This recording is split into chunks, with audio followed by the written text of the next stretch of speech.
Sandali lang, attorney. Ako po yung magpapasintabi. I hope you don't mind. Ito pong aking pagiging masyadong matanong.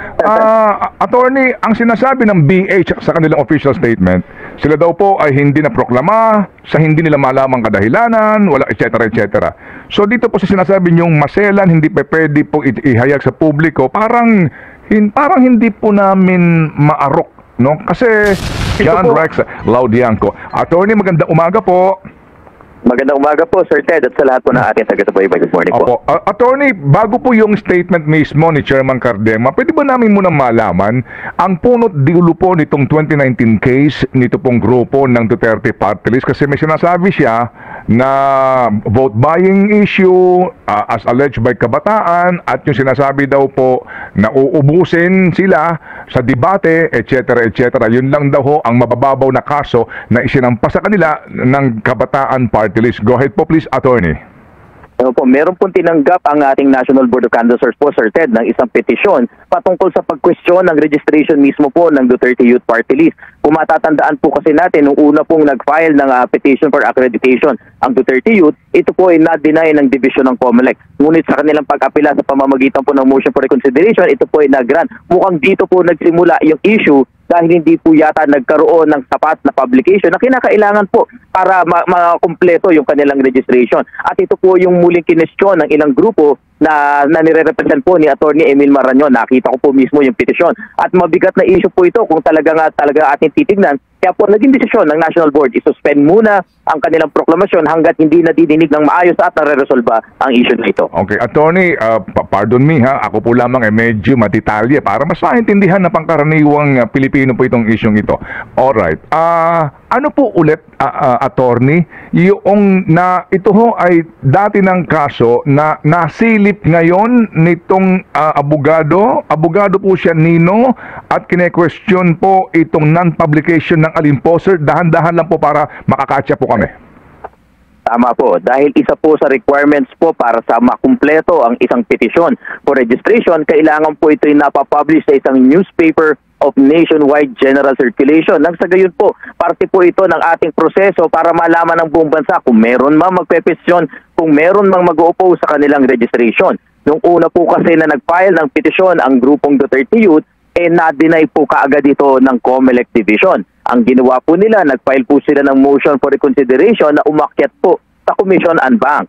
Unfortunately po, nung nag-grant po yung kanilang motion, mukhang nakaligtaan sa isang parte yung requirement ng publication. At ito po ang nakikita namin kine-question ngayon ng grupo po ni Attorney Emil Marañon. Hindi naman po kasi uubra na merong petition po, Sir Ted, na nakalagak na may mabigat na question. Tama po ito, it goes to the root of the registration, babalik-walain po ng National Board. Kaya po pansamantala, sinuspindi ang kanilang proklamasyon hanggat hindi nare-resolve ang issue po na ito. Okay, so para mas maintindihan natin, kasi mukhang ang iba po hindi pa rin po mag-gets ito, ang lahat ng party list organizations ay nagpaparehistro po sa COMELEC para lumahok sa party list election. Ano po? Tama po kayo, Sir Ted. Okay. So kapag kayo nagparehistro, dadaan yan sa kaukulang pong pagdinig bago po kayo mabigyan ng accreditation. Ngayon, dito po sa kaso ng Duterte Youth, nagkaroon muna nung una ng denial, tama po, ng division. Tama po kayo. And then, pumanik sila sa Anbank. Okay? Tama po kayo, Sir Ted. Tama po. At napagbigyan po sila. Tama po, nag-grant po yung kanilang motion. Okay, nung sila po ay napagbigyan, pero meron pong kaukulang pong technical requirement dito, yung publication kaninyo, doon, paano po? Tama po, yung publication po sa isang newspaper of nationwide general circulation po. Okay, yan ho bang... Pambansa po. Yan ho bang requirement na yan ay nagawa, ay hindi nagawa nito lamang for 2025 election o 2019 pa po? Dapat po kasi ganito po ang proseso. Pagkaka-file po ng petisyon, meron pong lalabas dapat na pag-uutos ang division na nagsasabing i-publish nyo ang inyong petisyon sa isang newspaper of nationwide general circulation. Ngunit ang nangyari nga po kasi, certain outright na deny kagad yung kanilang petisyon. So nung kanila pong nag-MR, hindi na po nagkaroon po ng pagkakataon na magkaroon ng publication. So hindi po parang nagkaroon ng notice sa buong bansa nang ang grupong ito ay nagpepetisyon na marehistro ng COMELEC. Yun po ang kine-question ng grupo po ni Attorney Emil Marañon. Pero totoo naman po na nagkaroon po ng representasyon ang Duterte Youth nito pong nagdaang 18th and 19th Congress. Tama po kayo, nagkaroon po talaga at sila pinakaupo sa kanila pwesto po. Opo, is it still valid? Is the complaint still valid considering po na naging moot na po ito dahil pinaupo naman sila ng COMELEC sa 18th and the present 19th Congress?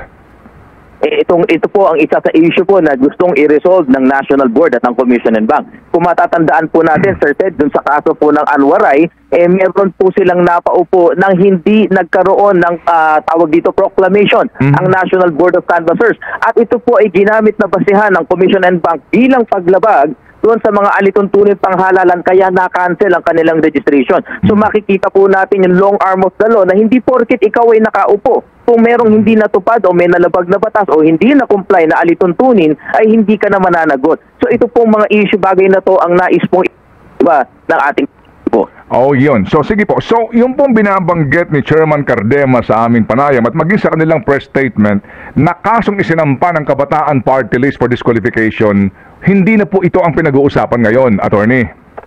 Ay maaari rin po ito masama. Samot-saring issue po kasi. Ngunit ang nakita po namin na isa sa naging basihan nga po doon sa ating nasa suspension ng proclamation ay yung naisampa po ng grupo ni Atty. Marañon. Ngunit hindi po imposible na yung iba't ibang kaso na nakabinbin ngayon ay maisama rin po.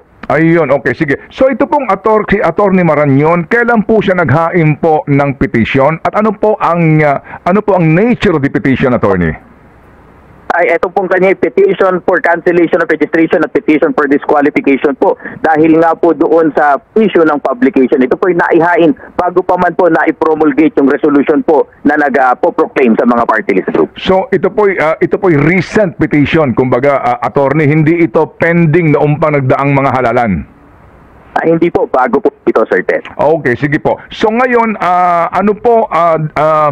in the light po ng suspended muna ang proklamasyon itong party list na ito ng Duterte Youth, meron na ho bang itinakdang araw ng pagdinig ang National Board of Canvassers to resolve this issue?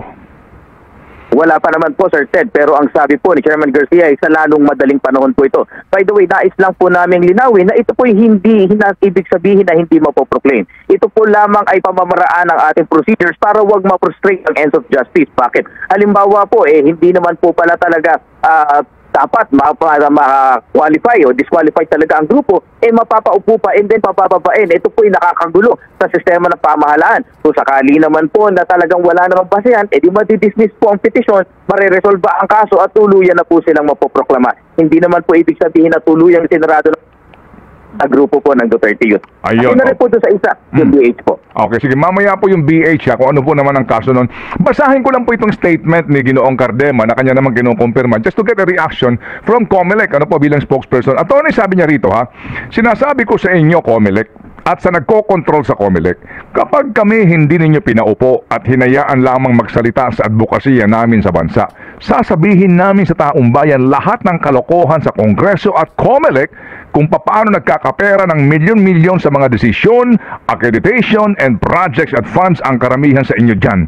Wala kaming pakialam dyan sa mga pamemera nyo sa gobyerno dahil hindi kami kasali dyan at busy kami sa pakikipaglaban sa mga kalaban ng gobyerno. Pero kapag kami na binoto ng milyon-milyong Pilipino ay tatarantaduhin ninyo, ikikwento namin lahat sa taong bayan ang mga kalokohan nyo sa gobyernong ito. Ano po ang masasabi ng COMELEC? Una po sa lahat, wala pong mga ganyan dapat na mga pahayag dahil ito po ay prosesong legal. At saka po yung ganyan po mga pagpapanta, kahit naman po may kasong legal, kung talagang may basehan, lalabas at lalabas po yan. Hindi naman kinakailangan dahil lang merong ganitong issue, saka ilalabas po yan. Ang sa amin lang po, meron tayong prosesong legal, merong nag-question. Sila man po ang lumagay sa ganitong pagkakataon, kailangan aksyonan din. Kaya questionin din naman po kami. Kung merong mga petisyon na nakabinbin at hindi ina-aksyonan ng COMELEC, kailangan lang pong maresolba ang mga bagay na ito bago po ang proklamasyon. Yun naman po mga walang issue. Kita nyo naman po, pinroclaim namin. At hindi lang naman po ito sa party list group. Meron din po mga local candidates, Sir Ted, na hindi na iproklama dahil may mga nakabinbin na mga issue at tulad nitong sa kaso ng Duterte Youth. Okay, sige po. So klaro po naman niya. At least nakuha po namin agad-agad ang panig po ng COMELEC. Ito hong issue ng BH, ano po ito? Ay meron din pong kume-question po at may mga paglabag din po sa kanila. Medyo sensitibo lang po itong sa BH dahil hindi po ito issue na simpleng registration. Ngunit mga issue po ng paglabag po sa ating mga batas Kaya po ako po'y makikiusap, Sir Ted, kung pwede wag po nating ma-discuss ito dahil hindi po ito simpleng issue ng registration, kundi parte po ng mga ebidensya na mukhang may mga nalabag po ang ating BH. Kaya meron din pong nagpetisyon dito sa kanila. Sandali lang, attorney. Ako po'y magpapasintabi. I hope you don't mind. Ito pong aking pagiging masyadong matanong. Attorney, ang sinasabi ng BH sa kanilang official statement, sila daw po ay hindi na proklama, sa hindi nila malamang kadahilanan, wala, etc. etc. So dito po sa sinasabi niyong maselan, hindi pa pwede po ihayag sa publiko, parang hindi po namin maarok, no? Kasi ito po ay eleksyon. Ito po ay party list organization na humihingi po, naghahangad na umupo sa Kongreso. Sila po ay gagamit sa pondo ng bayan, resources ng bayan, and then ang kanilang kaso ay parang secret, parang di namin masakyan. Bakit po hindi malahad ng COMELEC? Gaano ba kasensitibo na dapat itinatago sa publiko? Ay hindi naman po secret at hindi naman po sa tinatago sa publiko, Sir Ted. Ngunit maaari po kasing mag-border doon sa mga election offense, mga ganyan po ang issue na merong ebidensya na maaari po hindi natin ma-discuss ngayon. Hindi po katulad nung sa Duterte Youth na matter of record po lahat Issue ng registration, issue ng publication. Ito po ay maaaring mauwi sa isang fact-finding investigation na maaaring matuloy po sa pagsasampa ng mga kasong kriminal at election offense cases. Kung mapapansin niyo po, lahat po ng ganyan po na merong investigasyon na ongoing, ay hindi po namin muna dinidiscuss kasi po merong mga ebidensya po, Sir Ted. Opo. Okay, so maaaring sabihin po natin, safe to say, attorney, na in due time, in due time, you cannot say it forthwith, but in due time, maaari na po ninyong ilabas sa publiko itong mga facts ng kaso ng BH. Opo, Sir Ted. Lahat po ay isa sa publiko, lahat naman po ay ilalabas po natin, Sir Ted. Okay. Gaano po, kasi doon sa Duterte Youth, parang lumalabas yung parang procedural requirement, no? Ang issue doon, no? Technicalidad, kumbaga. Dito po sa kaso ng BH, kumbaga, may kaugnayan po ito sa paglabag sa Fair Elections Law Act. Yes, sir. Yes, Omnibus paano po particularly? Tama po, maaari pong umauwi sa pagkaso ng paglabag sa Omnibus Election Code, pati na rin po sa Fair Elections Act. Yan po yung mga tinitignan natin ngayon. Medyo mabigat din po yung aligasyon dahil ito po ay maaring mauwi nga sa pagsasampa ng mga kaso ng paglabag na yan. Hindi po katulad dun sa Duterte Youth na jurisdictional po kasi ito. All are on record po, nakalagay na mula pa doon sa mga unang kaso, makikita po natin on public record na ang mga issue na yan. Okay, sige po. So, more or less gaano kaya katagal yung BH investigation po, and who will conduct the investigation po, attorney? Ay pareho rin po, ito po ay nasa pag-uutos po ng ating komisyon, dahil nga po itong mga bagay na ito kailangan ma-resolve agad. Yun naman po ang marching orders ng COMELEC. Wala naman pong ibang utos pa na katulad ng inaalid sa amin. Ang sabi lang po dito, kailangan ma-resolve ba? Ano bang ebidensya? Ano bang hindi nasunod? Meron bang nalabag? Ganun kasimple lang po, at sa lalong madaling panahon kailangan matapos dahil naunawaan po natin na kailangan makumpleto ang komposisyon ng House of Representatives at sila po ay kabahagi nito. Again, inuulit po namin, hindi po nagsasara ng pinto ang COMELEC sa dalawang grupo. Ngunit kailangan lang pong resolbahin ang mga bagay na nakabinbin ngayon na hindi maaring pabayaan dahil alangan naman po nakaupo sila, may pending na issue. Kung sakaling mariresolve, saka pa tayo magpapababa sa pwesto kung kinakailangan. Sa ngayon po, sa lalong madaling panahon, i-resolve na yan nang wala ng issue. Opo. Yes, sir. Amin pong lubos na nauunawaan na ngayon. So, Attorney Rex, salamat na marami. Very short notice po. Nakuha namin ang panig ng COMELEC at kami po nagagalak nga sa inyo pong pagpapangulas. Salamat po, Attorney. Isang